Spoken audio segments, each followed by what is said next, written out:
Éléments de base, bon, sans rentrer dans les détails, on peut dire généralement il nous faut du stockage, du calcul et de la communication. Alors, dans ce qui fait une mémoire, un CPU et des périphériques d'entrée-sortie.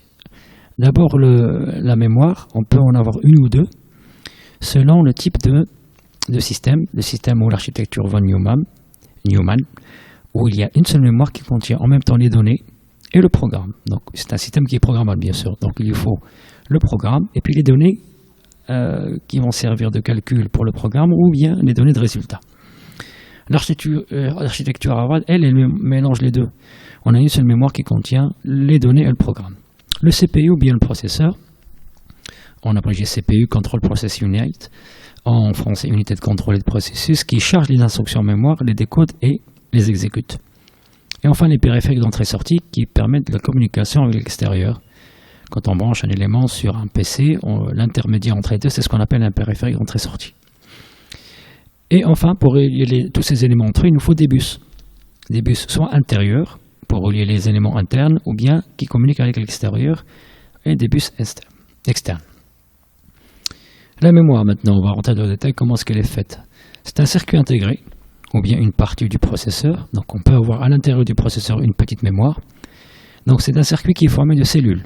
Pour stocker quoi? Pour stocker des valeurs binaires, des 0 ou des 1. Plus le nombre augmente, plus on va avoir besoin d'organiser ce nombre de données, de valeurs binaires. Quand il s'agit d'une seule valeur, on peut utiliser par exemple juste une bascule. 8 voire 16 valeurs, on peut utiliser ce qu'on appelle un registre. Mais quand le nombre augmente, on va organiser le tout sous forme d'un tableau, ligne et colonne.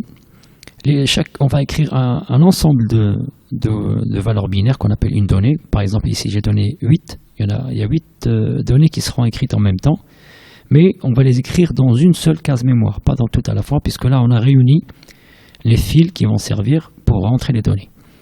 Donc on va choisir une des cases, bon j'ai donné un exemple ici, on a mis le 24, une des cases pour contenir une donnée de 8 bits. Du point de vue extérieur, ça se présente comme donc un circuit intégré avec 8 fils pour rentrer la donnée. Bon, la donnée peut être en écriture, donc on la rentre, ou bien en lecture, on la sort. Le choix de quelle case mémoire est-ce qu'on va lire ou écrire, puis ensuite justement le choix est-ce qu'on va écrire ou lire, et la sélection du boîtier, on verra son rôle tout à l'heure.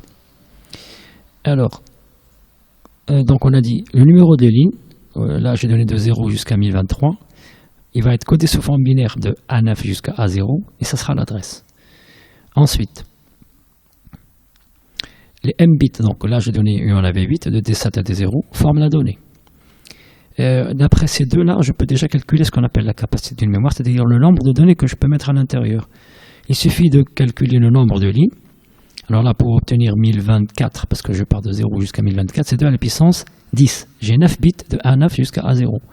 Et chaque case mémoire contient ici 8 bits, de D7 jusqu'à D0. Ce qui fait qu'un total de 2 à la puissance 10 mots de 8 bits, ça me fait 1024 octets ou bien 1 kilo octet. Un octet, c'est 8 bits. On a dit le read-write bar, c'est pour la lecture ou bien l'écriture bar. Alors il faut que je rajoute un bar ici. Chip select bar, sélection du boîtier. Donc là, on va voir que un seul boîtier ici ne suffit pas. Il faut rajouter d'autres boîtiers pour augmenter la capacité mémoire. Mais quand on va utiliser un ensemble de boîtiers, un seul fonctionnera à la fois et non pas deux. Ça ne sert à rien d'écrire dans deux boîtiers en même temps, il faut qu'un seul fonctionne en même temps. Ce qu'on va faire ici dans l'exemple, on va voir comment est-ce qu'on peut associer deux boîtiers, un en vert, un en bleu, et l'utiliser qu'un seul à la fois. Justement, donc on va relier les mêmes bus d'adresse, A0 jusqu'à A9, on va relier les mêmes bus de données, de D7 à D0, le même read-write bar, donc quand on va écrire soit vers l'un, soit vers l'autre, ou bien même chose pour la lecture. Et par contre, les chip select, il y a un seul qui est sélectionné grâce à un décodeur 1 parmi 2. Un décodeur 1 parmi 2, généralement un décodeur 1 parmi n, une seule sortie est active. Ici, elle est active sur un état bas.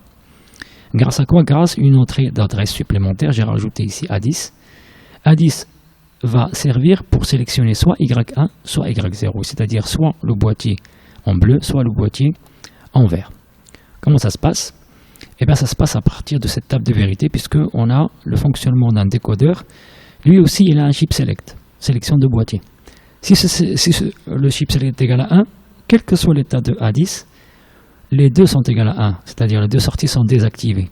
Autrement dit, aucun des deux boîtiers ne fonctionne, quelle que soit la valeur de l'adresse qu'on a mise. Par contre, lorsque chip select est égal à 0, dans ce cas-là, ça va dépendre de la valeur de A10. Si A10 est égal à 0, chip select 1 est égal à 1, donc c'est le boîtier chip select 1 est égal à 1, donc le boîtier en bleu n'est pas fonctionnel. C'est le chip select 0 bar qui est égal à 0, donc c'est le boîtier en vert qui est sélectionné. Et donc, il va fonctionner, il va nous donner les adresses comprises entre les valeurs 0, 0, 0, 0. En hexadécimal, ça fait 3 0. Et toutes les adresses égales à 1, ça veut dire l'adresse 3 FF. Je vous rappelle que pour convertir du binaire vers l'hexadécimal, on prend des blocs de 4. 4 ici, ça fait F. Les 4 ensuite, là, ça fait F. Et les 3 qui restent, ça me fait 3.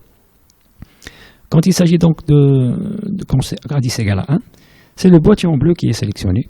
Et dans ce cas-là, on va avoir des adresses toujours de 0, 0, 0 ici jusqu'à tous des 1, mais avec en plus A10 qui est égal à 1. Donc le A10, 0, 1, 1, c'était 3 tout à l'heure, mais maintenant 1, 1, 1, ça va me donner 7 et 4, 0, 0. Donc ce sont les adresses de début et de fin du deuxième boîtier. On va classifier les mémoires, c'est-à-dire différents types de mémoires, pas selon leur capacité, mais selon leur fonctionnement global. Il y a des mémoires vives, les RAM, mémoire accès aléatoire, et des mémoires mortes, les ROM ou bien read-only memory, mémoire à lecture seule.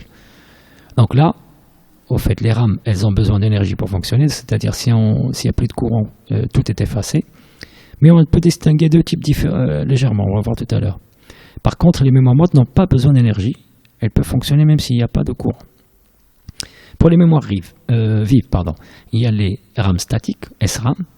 À l'intérieur, il y a seulement des bascules, mais donc ce qui fait que si on éteint l'alimentation, il n'y a plus de données. Et, par contre, il y a des RAM dynamiques qui utilisent un condensateur. Donc, un condensateur peut être chargé et rester chargé même si on coupe l'alimentation. Mais il faut le rafraîchir parce qu'il y a des fuites. À l'aide de piles, on peut maintenir les données pendant un certain temps. Ça peut aller à plusieurs années carrément. Bon, l'avantage, elles ont plus de capacité mais sont moins rapides que les RAM statiques. Donc on peut distinguer dans un même système une partie de la RAM qui est statique et une autre partie de la RAM qui est dynamique, comme c'est le cas pour les ordinateurs. Dans les ordinateurs, on a tous les paramètres de date, de configuration des périphériques comme les lecteurs disquettes, etc. qui sont stockés dans la SRAM.